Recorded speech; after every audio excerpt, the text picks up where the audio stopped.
On vous souhaite la bienvenue à ericlatour.com. Dans quelques instants, on parle du métier de denturologiste. Eh bien oui, il y a de la relève et cette jeune fille a même ouvert un centre spécialisé ici même à Saint-Jean-sur-Richelieu. Mais d'abord, parlons du défi tête rasée pour le camp Montérégie qui va se tenir au Carrefour Richelieu début mai. Et on reçoit à l'instant les deux co-présidents d'honneur.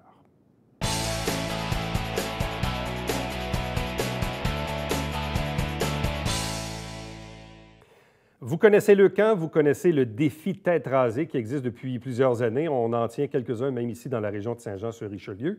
L'un de ceux-là et le prochain, c'est le dimanche 3 mai au Carrefour Richelieu à Saint-Jean-sur-Richelieu. Et aussi, à chaque année, il y a des présidents ou coprésidents ou présidents d'honneur. Et voilà, c'est fait. Ils ont été nommés, officialisés, présentés. On vous les présente, nous, à l'instant à l'émission. D'abord, Maxime Héroux, qui représente le Sport Expert de Saint-Jean-sur-Richelieu. Bonsoir. Bonsoir. De même que Jeff Paquet, qui est animateur de l'émission Le Réveil aux stations de radio Boom, 180 et 106.5. Bonsoir et bienvenue. Salut. Bon, question toute simple. Pourquoi on s'embarque là-dedans? Parce que les émotions embarquent. Honnêtement, pour mon cas personnel, là, quand on est venu me chercher, c'est vraiment mon cœur de maman qui a embarqué. Est-ce que tu connais dans ton entourage, soit des gens qui ont eu le cancer ou des jeunes enfants qui ont eu le cancer? Est-ce que ça aussi, parfois, dans nos entourages élargis, on en connaît quelques-uns, ça vient parfois nous toucher aussi? Jusqu'à maintenant, non, j'en ai pas eu dans mon entourage. Par contre, je le fais un peu dans l'optique que n'importe qui autour de moi pourrait l'avoir.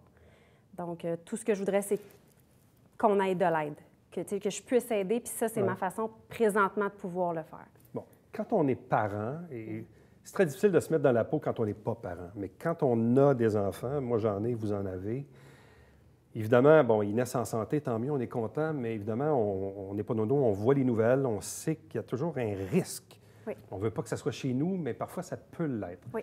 Comment tu vis, toi, avec ça, avec tes enfants au quotidien, que tu vois grandir, qui vont bien, tout ça, puis que tu dis, je veux pas que ça arrive, mais la maladie pourrait arriver dans ma vie ou dans celle de mes proches? N'importe quand. En fait, si ça avait arrivé, honnêtement, je ne sais pas comment je pourrais réagir. Ouais. Je sais par contre que je me couche le soir puis je vais embrasser mes deux enfants à tous les soirs. Juste leur dire que je les aime, que j'essaie de prendre conscience du fait que mes enfants présentement sont en santé puis que je suis choyée. Je ne sais pas. Ouais. Je le sais pas parce que je me mets dans la peau des parents qui vivent ça présentement et je peux même pas savoir qu'est-ce qu'eux peuvent ressentir. Je peux me l'imaginer, mais c'est sûr que l'impact que moi, je pense n'est pas le même que ce qu'eux ont. C'est clair. Il y a beaucoup de stress, beaucoup de résilience pour avoir reçu quelques parents ici occasionnellement. Oui. Évidemment, il y a beaucoup de résilience là-dedans. Toi, Jeff, tu disais à la radio cette semaine, quand tu as annoncé, la semaine dernière, quand tu as annoncé que tu acceptais la coprésidence, que, évidemment, la mère de ton fils travaille à Sainte-Justine. Oui, il travaille dans un laboratoire à l'hôpital de Sainte-Justine. Lorsqu'un médecin a un doute qu'un enfant est atteint d'un cancer, il va demander à ce qu'on passe des tests. Et des prélèvements se font là, des analyses se font là, dans ce laboratoire-là.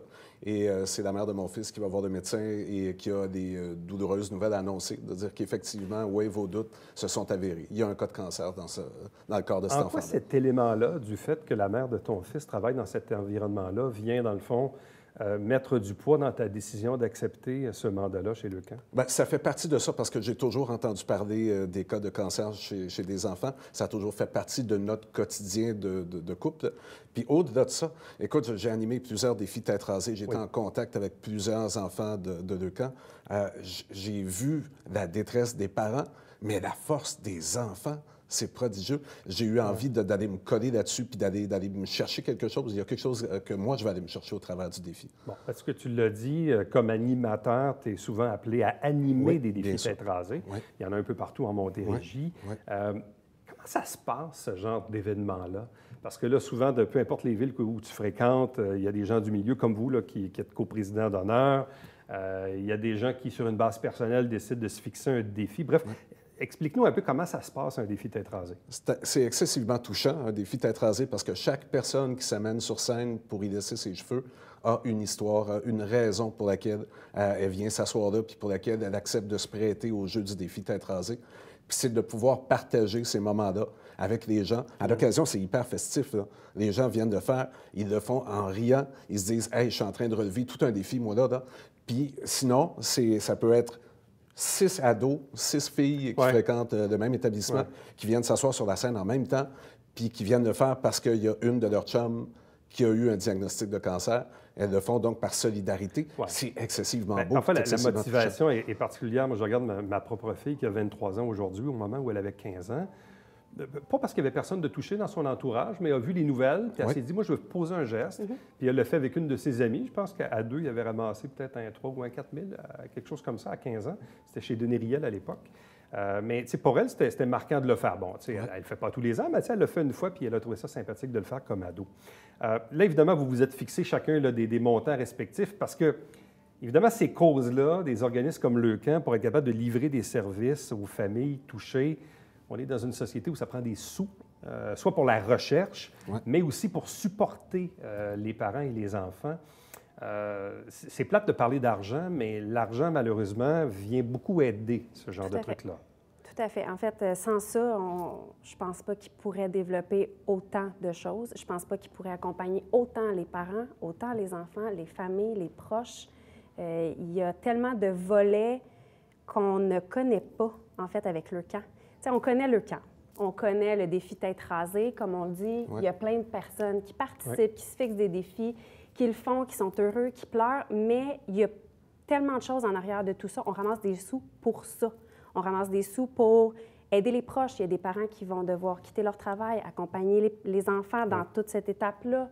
Il y a des maisons qui vont devoir être adaptées. Il y a tellement de choses, tous les médicaments. Il y a des salles de jeu parce qu'il ne faut pas oublier qu'il faut aussi apporter un peu de plaisir à ces familles-là pendant toutes ces étapes-là difficiles. Il y a la massothérapie pour les aider aussi à avoir des moments tranquilles qui peuvent juste décrocher un peu de tout ça. Parce que souvent, ce qu'on dit aussi, et la recherche, à les deux camps, c'est 1 million de dollars qu'on verse à chaque année en recherche et le taux de guérison augmente en flèche. On est rendu à 82 de taux de guérison pour les enfants qui ont un diagnostic de cancer. Oui, et c'est la preuve que des causes comme celle-ci, ou le Relais pour la vie, ou peu importe, que les causes qui, oui, donnent des services, comme tu le disais également, mais également au niveau de la recherche, que sur le plan scientifique, on fait quand même des avancées importantes à chaque décennie, où effectivement les pourcentages de survie augmentent beaucoup, et tant mieux. Évidemment, le Sport Expert est au Carrefour Richelieu. L'événement se tient au Carrefour Richelieu. Comment comptes-tu à ramasser des sous, parler à ton monde, à tes collègues, tes amis, les clients, je ne sais trop. Bref, c'est quoi la stratégie d'ici l'événement? Je n'ai pas encore établi ma stratégie. Je vais trouver des plans où on va pouvoir ramasser des sous. Toutes les façons vont être bonnes. J'ai des représentants, j'ai des membres de la famille. La communauté de Saint-Jean, c'est une belle communauté qui est prête à aider les gens de la Montérégie. J'ai aussi une employée qui participe au défi. Fait qu'avec ça, moi, elle m'a nommée marraine, en fait, de son événement. Donc, je vais la parrainer tout le long. La parrainer tout le long, pour l'aider aussi à ramasser des sous pour son événement. Elle va faire couper ses cheveux pour ça. Elle va le faire au Sport Expert. Donc, la même journée que l'événement, le 3 mai, mais elle va le faire dans le magasin un peu plus tard dans la journée. Donc, on va trouver des plans. On a commencé à se rencontrer une fois de temps en temps pour se trouver des stratégies. J'en ai pas encore. Je vais en avoir. Tu as un objectif de quoi, 5 000? Moi, j'ai un objectif de 5 000. Je vais l'aider et elle travaille extrêmement fort pour son objectif de 3 000. Donc, oui. Bon, Jeff, toi, tu t'es fixé un objectif de 10 000. Oui. C'est ambitieux, mais en même temps, tu as un micro dans les mains. Tu as une station de radio qui t'épaule là-dedans. J'ai une belle famille qui me suit bien, la famille de un bon patron effectivement, aussi. J'ai un excellent patron. C'est la phrase magique. Fais des blagues, mais c'est ça. Donc, le fait d'avoir un micro, pour toi et les autres, d'en parler, de dire oui, on supporte Jeff, mais on supporte la cause en quelque part. Et on invite les gens, dans le fond, à aller sur vos profils respectifs. Dans le fond, si on va sur Défi Tête rasée, on tape ton nom ou on tape ton nom, on est capable rapidement d'avoir le lien pour aller dédier son don en question. Oui, absolument. Puis on va organiser plusieurs événements. Il y aura une soirée dans une cabane à sucre qui va se faire le 11 mars prochain. Je vais organiser un spectacle bénéfice acoustique ici dans le Vieux-Saint-Jean. On va faire ça à l'espace Piano Blanc de Valérie Lahaye. On pourra donner des dates et les noms des artistes présents éventuellement. Mais c'est ça, on travaille sur un paquet de petits rassemblements. Question qu'on s'amuse au travers du défi Tête rasée, puis qu'en même temps, on fasse œuvre utile. Bon. Tu vas te faire raser les cheveux? Oui, oui. Est-ce oui. que tu vas te faire raser la barbe? C'est une excellente question. Peut-être que oui, peut-être que oui. Je n'ai pas encore décidé, là. Comment tu vis avec ça? Très bien, Ouais. très bien. Je me dis que c'est rien, ça. C'est un geste facile qui va permettre peut-être de mobiliser des gens puis qui vont avoir envie de participer à ça puis de donner quelques sous, juste pour être sur place, peut-être pour vivre ça avec moi. Bon. D'ailleurs, c'est très drôle parce que quand mon fils de 23 ans a appris que tu faisais le défi, il m'a appelé le lendemain pour me dire, il dit, moi, je peux-tu le faire? Ben oui. C'est ça, des fois. Oui. Et c'est ça le message qu'il faut passer. Oui. Bon, évidemment, il y a des gens qui décident de le faire, mais n'importe qui nous écoute pourrait décider tout simplement de se rendre cette journée-là et de s'inscrire en ligne sur le site Défi Tête Rasée pour sinon, ramasser 200, 500, 700, Le peu minimum, importe, là. c'est 50. Fait que n'importe qui peut le faire. Donc, il s'agit juste d'aller s'inscrire en ligne. Là. Tout à fait. Mais c'est c'est ça. même, je pense que, là, je le dis, je ne suis pas certaine, mais je pense que les gens peuvent même se présenter la journée même et il y a quelqu'un qui prend les renseignements, puis pas besoin de le faire en ligne. Ça peut être, on le fait sur un coup de tête, on le fait, c'est 50 minimum. On peut ramasser plus. C'est sûr que l'important, c'est de ramasser un petit peu de sous, de participer, mais chaque geste est bon. Mais en même temps aussi, l'objectif, c'est de ramasser des sous et ça permet de parler de la cause. Tout à fait. C'est ça aussi. Oui, il faut la faire connaître. Tu sais, comme j'ai dit, on connaît le camp, on connaît le défi. Il faut juste faire connaître ce que ça représente au-delà de ça pour les familles. Il y a au-delà de 200 familles dans Montérégie qui sont touchées par des cas de cancer. Puis à Saint-Jean-sur-Richelieu, on a 17 familles qui sont épaudées par le camp en ce moment. C'est près de nous, ça. Ça veut dire qu'on peut faire la différence. Oui, effectivement, parce que d'ailleurs, lorsque les diagnostics arrivent, très souvent, on va recommander aux familles de rapidement entrer en contact avec le camp Montérégie pour se faire accompagner dans tout le processus. Ils sont là du diagnostic jusqu'à la fin des traitements. Ils sont là pour accompagner les familles. Après. Oui. Même après, tout à fait. Ouais. Alors, défi tête rasée pour le camp Montérégie, dimanche 3 mai, au Carrefour Richelieu à Saint-Jean-sur-Richelieu. Président d'honneur Maxime Héroux de Sport Expert, Jeff Paquet de la station de radio Boom 180-106.5, les coprésidents d'honneur de l'édition de cette année. Donc, on vous invite, à être généreux, à vous rendre sur le site en question et à les trouver là, dans le système de recherche pour leur accorder des dons. Et entre-temps, comme le disait Jeff, il y aura d'autres activités qui vont se tenir d'ici la tenue du défi tête rasée pour, encore une fois, engranger plus de sous. Ouais. Bien, à vous deux, merci beaucoup, puis bonne chance dans cette aventure. Merci beaucoup. Reste avec nous, puisqu'au retour, on vous parle de prothèses dentaires, oui, mais du métier de denturologiste et qui, oui, existe encore.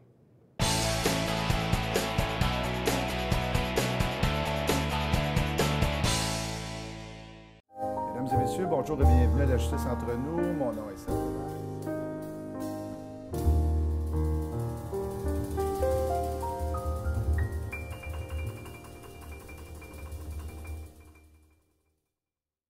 Hey François, en fin de semaine, il y a du drag de motoneige à l'Acadie? Oui, c'est Marc-André Fortin qui vient nous en parler, le promoteur. Et en deuxième partie, on parle du Napierville Drago et de record de course avec Carl Brunet. Ça sent l'essence ici, les gars aiment ça. Ouais. Ne manquez pas ça.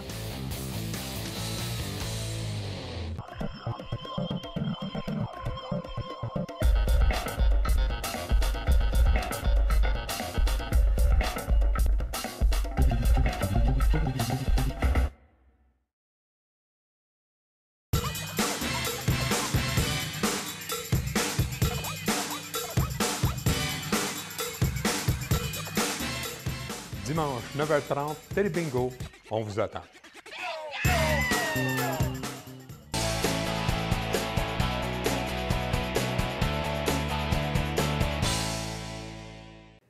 Je croyais, probablement à tort, que ce métier était en voie de disparition, celui de denturologiste. Vous le savez, probablement à l'époque de nos parents ou même de nos grands-parents, beaucoup de personnes, évidemment, ont des prothèses dentaires. Or, ma génération et les plus jeunes, on nous a éduqués probablement à avoir une meilleure prévention sur la carie et à entretenir nos dents qu'on chérit et qu'on veut garder. Mais visiblement, c'est un métier qui existe encore et visiblement, il y a encore des besoins, il y a encore une clientèle. Et même parfois, des gens plus jeunes s'y intéressent. C'est le cas de notre invitée, Mélissa Boucher. Bonsoir et bienvenue. Bonsoir. Donc, denturologiste depuis 8 ans. Oui. Et là, depuis quelques semaines à peine, depuis le 10 décembre, tu as fait le choix donc d'ouvrir ton propre centre spécialisé en denturologie. Exactement. Mais partons du début. Qu'est-ce qui fait qu'au choix de se choisir une profession ou un métier, tu as fait le choix d'aller en denturologie? Ça me fascine, ça. Pourquoi ce choix-là? Moi, en fait, j'ai fait ce choix-là parce que j'adore le domaine de la santé. Je suis quelqu'un qui se passionne de tout ce qui est, si je peux dire ça comme ça, remplacer les membres. Ou en fait, je me soucie du besoin. Dans ma famille, il y a des gens qui leur manque un membre. C'est important de le remplacer. Puis, par contre, ça ne me convenait pas de faire la prothèse pour remplacer une main, pour remplacer une jambe. Mais j'ai un côté très artistique et j'ai entendu parler de la denturologie. J'ai un ami au secondaire que son père, qui a une très bonne réputation aussi à Saint-Jean-sur-Richelieu, M. Richard Lebeau. Ben oui, évidemment. Je pensais que c'était le dernier, moi. Non. Je pensais que c'était le dernier, puis qu'après ça, c'était comme les cordonniers, qu'il n'y en aurait plus après. Là. Non, parce qu'en réalité, en fait, le métier a maintenant changé. Il y a des gens pour qui, oui, on fait beaucoup de prévention, mais il y a quand même une phase finale un jour à une dent. Il y a un moment donné où ça peut être une affection qu'on ne contrôle pas, qui va faire en sorte qu'on est amené à perdre nos dents. Ça peut être au niveau de comment je pourrais dire ça, au niveau sanguin. On a quelque chose qui nous apporte un manque au niveau en bouche. Donc, on a une affection qui se crée, puis ça peut être un accident. Puis par la suite aussi, il y a les gens qui n'ont pas les assurances, qui ne vont pas vraiment faire les traitements. Ça, c'est aussi assez fréquent. Les gens ne vont pas au dentiste, ils vont juste quand ils ont mal à une dent, puis malheureusement, il est trop tard, il faut la faire extraire. Puis il y a les gens qui ont un accident, les joueurs de hockey, les accidents de voiture. Donc, on a quand même encore beaucoup de travail à faire. C'est juste que la prothèse est plus complète. Elle est partielle à ce moment-là. C'est ça, on n'est plus à l'époque de nos parents ou de nos grands-parents où, après 3-4 caries, on disait « on va tout arracher, ça va régler le problème », ce qui fait que des gens se retrouvaient à 10-12 ans avec double dentier. C'était presque la norme. C'était « ah oui, t'as encore tes dents ». Non, moi, j'ai tout fait enlever ça. C'est comme un changement de mentalité. Puis c'est bizarre, moi, je suis né en 71. Et là, on commence à dire, c'est important, la brosse à dents, la soie dentaire, aller chez le dentiste 2 fois par année, l'hygiène et tout ça. Mais avant ça, dans les années 60, 50 et un peu plus bas, c'était comme les dents. Quand ça ne marche plus, on arrache. Oui, c'était autant des cadeaux de mariage aussi, là. Il y avait des gens, pour leur mariage, voulaient avoir de belles dents, donc ils se faisaient arracher les dents en haut, en bas. Pourquoi pas? C'est surréaliste. Complètement. Mais ça fait partie de l'histoire. Mais est-ce qu'il y a quand même moins de denturologistes aujourd'hui au Québec qu'il y en avait il y a 20 ans? Est-ce que c'est une profession qui est encore nécessaire, mais qui est peut-être où on n'a peut-être pas besoin d'autant de personnes? Je me trompe? Ou... Bien, effectivement, notre profession, elle est vieillissante. C'est-à-dire qu'il y a beaucoup de denturologistes qui s'amènent à prendre leur retraite actuellement. Il y a de la relève, par contre, sauf que je dirais pas que c'est en très grande quantité. Les gens qui demeurent dans le métier sont moins fréquents que la majorité des métiers. Mais ils sont là pour couvrir les besoins, parce que... Ils sont là pour couvrir les besoins. Bon, il y a quand même un phénomène dans notre société, le vieillissement de la population, c'est-à-dire que les gens vivent beaucoup plus vieux. Et cette cohorte-là, qui a 70, 80, 90, a encore évidemment des besoins de remplacement de prothèses. Oui. Ils sont encore là, ces gens-là, il faut les servir, là. Exactement. Puis c'est quand même quelque chose de très important parce que c'est au niveau... La bouche, c'est le premier accès qu'on a lorsqu'on mastique pour absorber tous les nutriments qui sont nécessaires au niveau de la santé. Donc, ça a plusieurs rôles. Les gens pensent souvent que c'est juste esthétique, donc ils vont remplacer juste s'il manque des dents en avant. Mais quand il manque des dents en arrière, il y a d'autres problèmes qui vont suivre. Mais disons, parmi la clientèle que vous avez, je comprends que le métier s'est diversifié, mais cette clientèle-là, là, disons, de 75 ans et plus, là, qui a des prothèses complètes en haut et en bas et qui doivent les remplacer, ça représente quoi de votre clientèle? C'est 20 40 50 de la clientèle? Moi, actuellement, je travaille beaucoup avec les dentistes, donc ça représente environ 20 de ma clientèle. Plus, OK. Donc, l'autre 80 tu disais tantôt des cas d'accident, ou, ça, je trouvais ça intéressant, ce volet-là. Bon, les gens qui ont des assurances privées, ça va. Ou les gens qui ont le moyen, évidemment, de faire remplacer, ça va.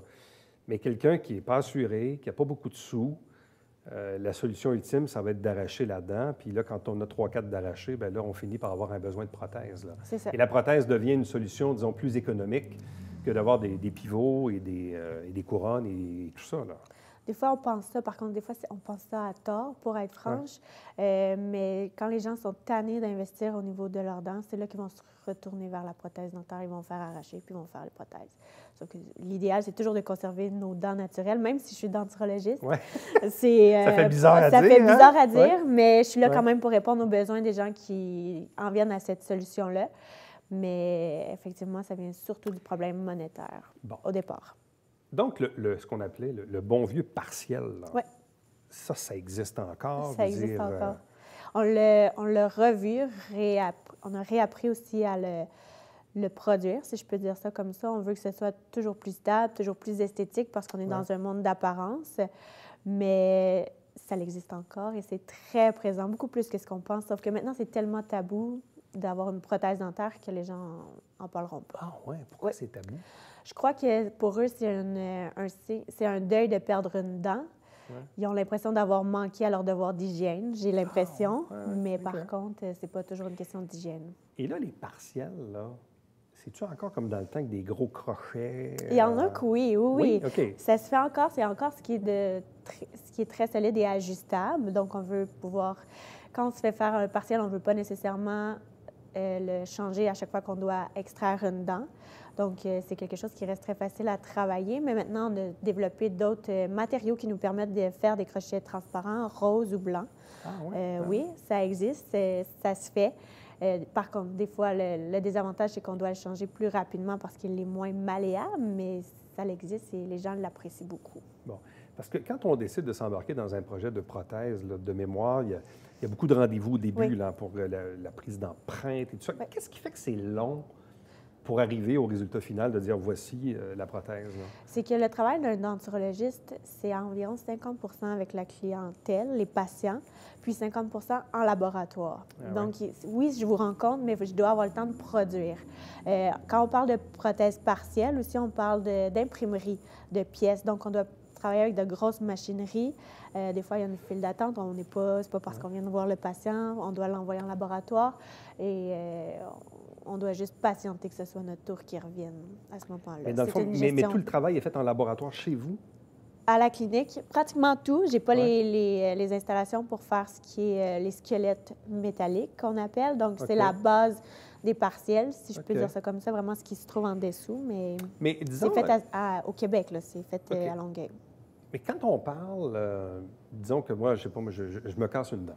Puis je décide de me faire faire une couronne ou un truc comme ça. Bon, je fais affaire avec mon dentiste, mais mon dentiste, il a fait faire où, cette dent-là? Est-ce qu'il fait affaire avec des gens comme vous? Non, il fait affaire avec les mêmes personnes que moi quand je veux faire un squelette de métal. Donc, OK, ça part de là. Oui, exactement. C'est des techniciens dentaires à ce moment-là. Bon. Je le disais en introduction, donc 8 ans à travailler dans le domaine, mais pour un autre, pour les autres. Ouais. Et là, qu'est-ce qui fait qu'on décide d'ouvrir son centre, de devenir propriétaire? Je dirais que l'idée n'est pas venue de moi, c'est venu de mes patients. En fait, les patients cherchaient à pouvoir me contacter plus facilement sur une plage horaire qui est beaucoup plus grande aussi. Donc, moi, je suis encore denturologiste satellite. Donc, les jeudis, je suis dans une autre clinique. Les lundis, je suis dans une autre clinique de Saint-Jean aussi. Mais j'offre quand même une trentaine d'heures à mon bureau. Je l'ai fait parce que j'avais la demande. Les gens voulaient vraiment me contacter. Maintenant, ils ont une façon de me contacter tous les jours de la semaine. Et je présume que l'objectif ultime, c'est d'être à temps plein dans son propre centre? Non, l'objectif ultime, ce serait d'avoir d'autres denturologistes qui vont travailler avec moi. Dans ma clinique, j'ai quand même de la place pour... Bien, j'ai 3 salles qui sont opérationnelles pour produire la prothèse dentaire. Donc, il y a encore de la place. Il y a assez de demandes aussi pour pouvoir accueillir d'autres denturologistes. Moi, j'adore travailler avec les dentistes. Je veux garder une bonne entente avec eux. Je trouve que ça nous permet de faire des traitements qui sont beaucoup plus efficaces aussi. OK. Mais quand tu dis on travaille avec les dentistes, ça veut dire quoi, ça? On travaille conjointement. C'est que si les patients ont besoin de faire extraire une dent, on ne veut pas que le patient attende nécessairement avant d'avoir la prothèse. Donc, aussi, il y a des fois, s'ils veulent réparer les dents, donc ils ont des caries, on ne veut pas changer la prothèse encore une fois. Donc, on va vraiment travailler conjointement pour faire les traitements qui sont les plus efficaces, éviter de déplacer des crochets, éviter de déplacer des choses. Donc, ça reste la meilleure alternative, selon moi. C'est toujours le travail d'équipe. Bon. Donc, le centre est donc ouvert depuis le 10 décembre dernier, donc ça fait quelques semaines à peine, au 39 boulevard Saint-Luc à Saint-Jean-sur-Richelieu. Oui. Satisfaite des installations, de comment ça s'est passé, du résultat? Je suis très satisfaite. Je trouve qu'on est bien situé. Aussi, on est situé dans la bâtisse de Royal Lepage Origine, donc j'ai plusieurs personnes qui rentrent dans le building, si je peux dire ça comme ça. Ça nous fait une belle vision, un beau spot qui est très apparent. Est-ce que c'est un domaine qui va encore être appelé à changer, soit sur le plan des techniques, des matériaux ou sur le plan de la clientèle ou des besoins spécifiques? Est-ce que c'est un métier, une profession qui risque d'être encore évolutive, là? Oui. Oui. Notre ordre professionnel réserve encore plusieurs formations, si je peux dire ça comme ça, en but de toujours nous améliorer puis de changer l'axe de la pratique, là. Les gens veulent toujours plus solide, plus stable, moins apparent, donc ça continue d'évoluer parce que malheureusement, on ne peut pas toujours conserver nos dents, même si on veut le mieux, pour le mieux. Mélissa Boucher, denturologiste, merci beaucoup. Bonne chance pour la suite. Merci beaucoup. Restez avec nous. Au retour, on vous présente le Bavière quotidien.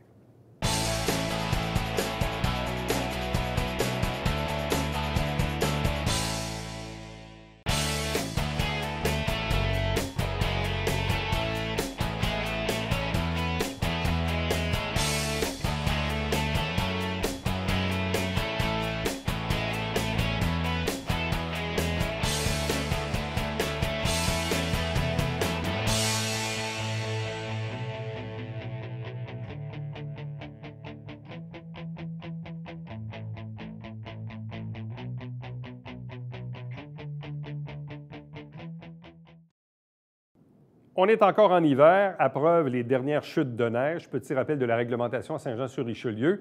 On peut se stationner la nuit dans la rue, mais il faut vérifier, c'est notre responsabilité de s'assurer qu'il n'y a pas de déneigement. Et voici tous les canaux de communication possibles pour vous informer de la chose. Parlant de la Ville, chaque semaine, on vous présente un résumé des travaux du Conseil de Ville. Si vous manquez l'émission, elle se retrouve également sur notre site Internet, tout comme toutes les autres émissions, à tvhr9.com. À demain. Bye-bye.